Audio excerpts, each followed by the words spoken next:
भारत में आज cyber crime रोजाना की खबर बन चुका है। Bank fraud, OTP scam, data चोरी, हैकिंग, हम सब कहीं ना कहीं इससे प्रभावित होते हैं। लेकिन बहुत कम लोगों को पता है कि भारत का पहला साइबर क्राइम कब, कैसे और किसने किया था। ये कहानी है उस समय की जब लोग इंटरनेट को एक जादू समझते थे। कंप्यूटर किसी अमीर ऑफिस में ही दिखाई देता था और ईमेल का मतलब सिर्फ बड़े संस्थानों में उपयोग होने वाला नया प्रयोग था।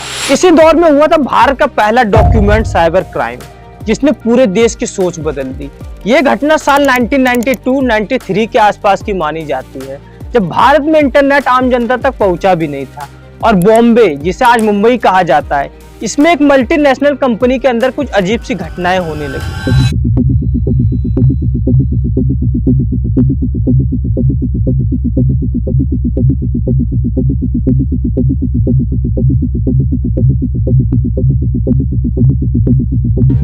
कंपनी के बैंक अकाउंट से छोटे छोटे पैसे गायब होने लगे, फाइनेंशियल रिकॉर्ड बदलने लगे और कुछ कॉन्फिडेंशियल फाइल्स बिना कारण करप्ट होने लगी। सबसे चौंकाने वाली बात तो ये थी कि सिस्टम पर किसी तरह की चाबी ताले के निशान नहीं थे, यानी सब कुछ कंप्यूटर के अंदर से किया जा रहा था। शुरू में कंपनी को लगा कि ये सिस्टम एरर या सॉफ्टवेयर ग्लिच होगा, लेकिन जब बैंक रिकॉर्ड मिसमैच होने लगे तब शक गहरा गया।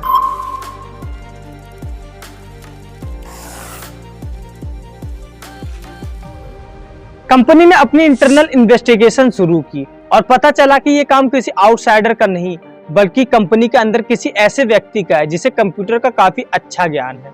लेकिन उस समय भारत में साइबर सिक्योरिटी की कोई मजबूत व्यवस्था नहीं थी, न साइबर एक्सपर्ट्स, न फोरेंसिक लैब और न ही साइबर पुलिस।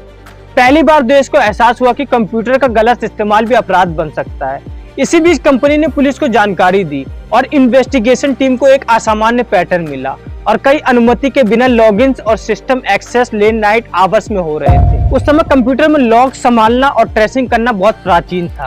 फिर भी एक आईपी लाइक आइडेंटिफिकेशन मिला जिसने एक एम्प्लॉय तक लीड्स दी।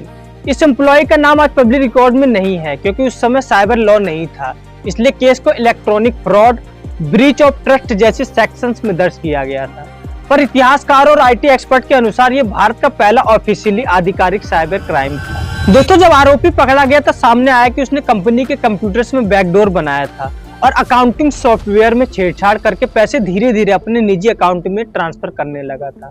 यानी इंडिया का पहला साइबर क्राइम फाइनेंशियल फ्रॉड था। उस समय कोई आईपीसी सेक्शन सीधे साइबर क्राइम पर लागू नहीं होता था, इसलिए पुलिस ने कई सेक्शंस को जोड़कर केस चलाया। भारत में पहली घटना थी जिसने सरकार को सोचने पर मजबूर किया कि डिजिटल दुनिया में अपराध के नए रूप आ रहे हैं और हमें कानून बनाने होंगे। दोस्तों, इस घटना का असर बहुत बड़ा था। गवर्नमेंट ने पहली बार इलेक्ट्रॉनिक रिकॉर्ड्स, डिजिटल सिग्नेचर्स और ऑनलाइन फ्रॉड पर रिसर्च शुरू की। दोस्तों, एक्सपर्ट कमिटीज बनी और आखिरकार साल 2000 में इंफॉर्मेशन टेक्नोलॉजी एक्ट यानी आईटी एक्ट बनाया गया। भारत का पहला साइबर लॉ अगर 1992-93 वाला ये केस नहीं होता तो शायद भारत में साइबर लॉ इतना जल्दी नहीं आता। आज भारत दुनिया के सबसे बड़े साइबर क्राइम अफेक्टेड देशों में शामिल है। हर दिन 40,000 से भी ज्यादा साइबर अटैक्स होते हैं। Banking fraud, UPI scam, fishing call, data leaks और डिजिटल दुनिया अब जितनी सुविधाजनक है उतनी ही खतरनाक भी। लेकिन अगर हम पीछे देखें तो ये सब एक छोटे से ऑफिस फ्रॉड से शुरू हुआ था, एक ऐसे दौर में जब लोगों को कंप्यूटर शब्द बोलना भी नया लगता था। भारत का पहला साइबर क्राइम भले उस समय छोटे पैमाने पर हुआ हो, लेकिन उसने देश को डिजिटल सुरक्षा के महत्व का पहला पाठ सिखाया। इसी घटना के बाद भारत ने साइबर पॉलिसिंग शुरू की, साइबर फॉरेंसिक लैब्स बनाई और साइबर अवेयरनेस अभियानों को बढ़ावा दिया। ये सिर्फ एक क्राइम नहीं था, बल्कि ये भारत के डिजिटल फ्यूचर की चेतावनी थी। दोस्तों, आज की ये वीडियो आपको पसंद आई हो तो वीडियो को लाइक करें और चैनल को सब्सक्राइब करना ना भूलें और वीडियो को ज्यादा से ज्यादा शेयर करें। बहुत बहुत धन्यवाद।